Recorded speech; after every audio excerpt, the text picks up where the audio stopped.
Hey, and welcome back to my channel. It's Ashley here, and if you are new, hey girl, hey. So I'm super excited about this video today because I'm going to be sharing this doghouse that I created last year. I never put it on my channel, but I'm putting it on here now so you guys can see it. This was a super fun project. It was actually a very challenging project for me.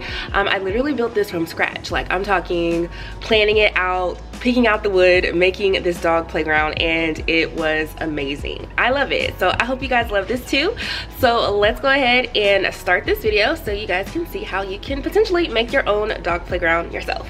The main materials you're gonna need for this project are 2 2x4s, 4 2x3s, 1 1x6, 7 1x4s, 2 2x2s, and also 2 1x2s, and a large 1/5 inch 8-foot piece of plywood. You'll also need a Craig jig kit, a right angle clamp, a face clamp, 2.5 inch pocket screws, 1 1/2 inch pocket screws, brad nails, measuring tape, frog tape, paint brushes, scissors, wood glue, a chip brush, level, stain, Spar Urethane, outdoor paint, and also a speed square.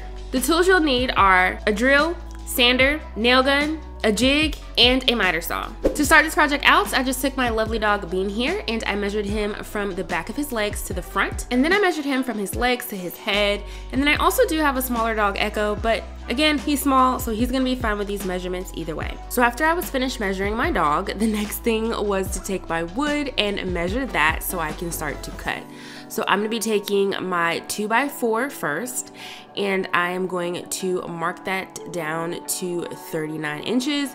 And once I get that marked, I'm then gonna take it to my miter saw and I'm gonna cut the pieces that I need. So after I cut my 2x4s, I moved to my 2x3s and I measured them out again, just like I did my 2x4s, and I cut them down to 28 7/16 inches, and I only needed to cut out 2 pieces of these 2x3s. So after everything is cut, this is what it looks like. So I have my 2x4 leg pieces, I have my 2x4s on the side as well, which I cut down to 38.5, and then I have those 2x3s as well. Next, I'm gonna be using my Craig jig, and I set the depth at a little bit under 1.5 inches, and then my collar is 1.5 inches.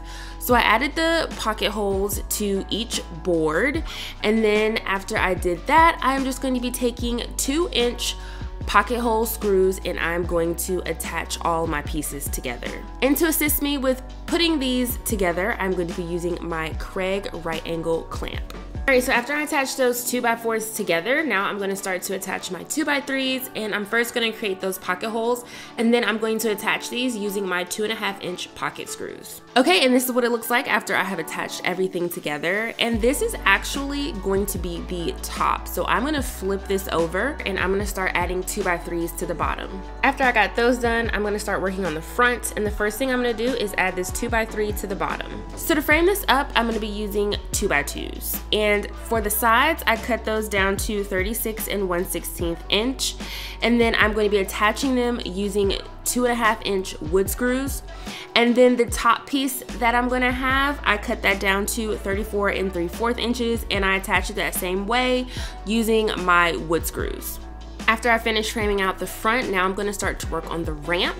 So I'm taking a 2x3 and I'm going to be attaching that the same way using my pocket holes. So next I'm going to be taking my speed square and I'm going to be finding my angle. And I know this is a weird way to find the angle, but it worked for me.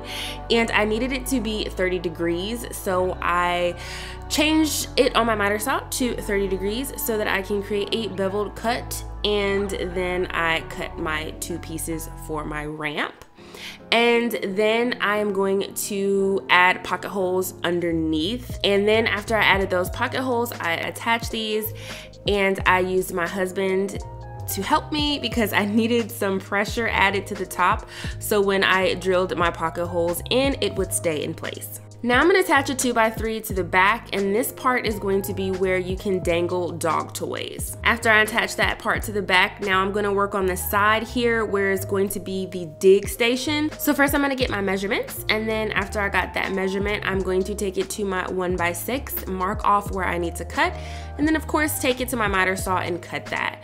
So for that first piece, that's going to be my front piece, and then my 2 side pieces, I just took that remainder and I found the half, and then I cut that on my miter saw, and those are gonna be my 2 side pieces. And we're back at it again with my Craig jig and my Ryobi drill with the right angle clamp, and we are going to be attaching all of those pieces together. Moving along, I started to work on the front piece. So in the front, I'm gonna be cutting out a semicircle, and I'm about to create a template for that.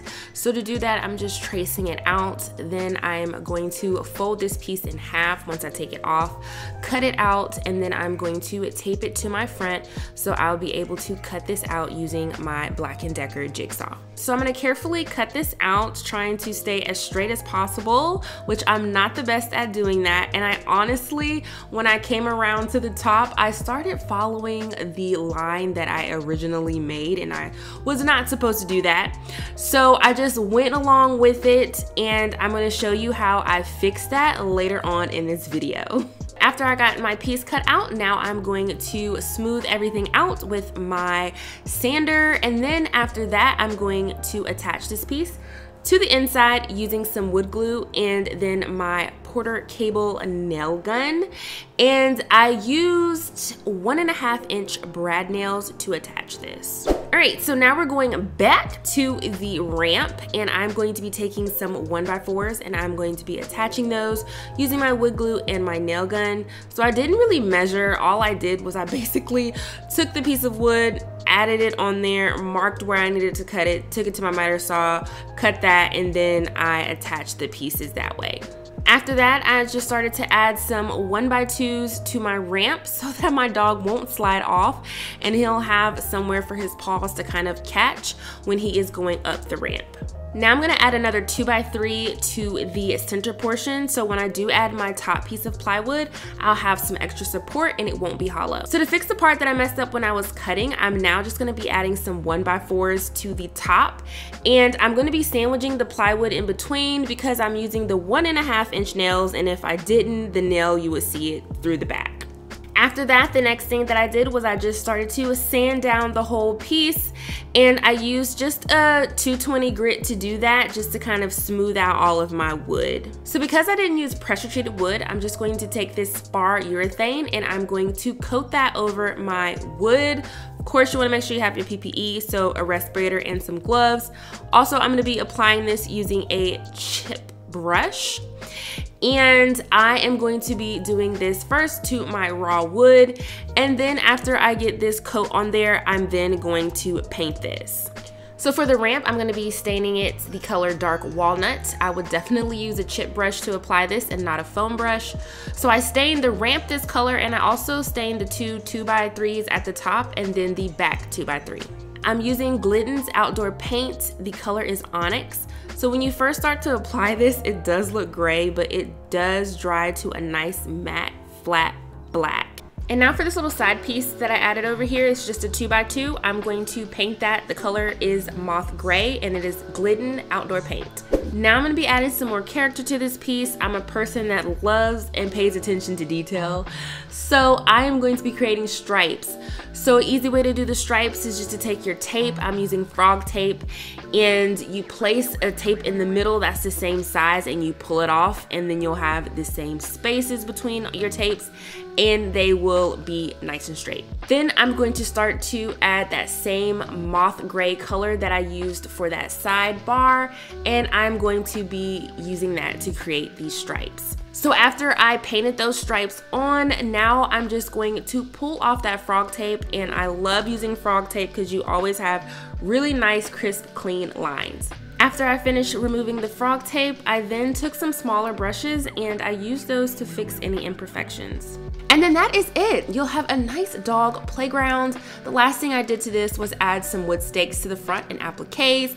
I also then added eye loops to the back, and I attached some toys using black paracord. And you can use paracord, just regular nylon rope, or a chain to attach your toys to the back, but either way, your dogs will be having some fun. And for the dig station on the side, I just added a 50-pound bag bag of play sand. And this is just a nice little area to hide treats and stuff for your dogs to dig around in and have some fun. I did also add a tarp to the bottom so that it'd be easy for me to remove the sand when needed. So the ramp is another little cool aspect of this. They'll be able to run up this ramp and be on the top and chill out if they want. I'm also going to be adding anti-grip tape that you can pick up from Home Depot so that the dogs have a little bit more grip on the ramp. So I love how this turned out. The dogs seem to love it as well. We tested it out on my dogs and also my friend's dogs. This is a pretty easy build once you get your measurements and your wood. If you enjoyed this project, make sure you give it a big thumbs up. Make sure you comment down below to let me know what you think. Also, if you plan on building this, because honestly, if I can build this, y'all, I promise you, you can build it too. If you aren't subscribed to my channel, make sure you click on that subscribe button and you hit that notification bell so you'll always be up to date with my latest tutorials, and I'll see you in my next one. Bye.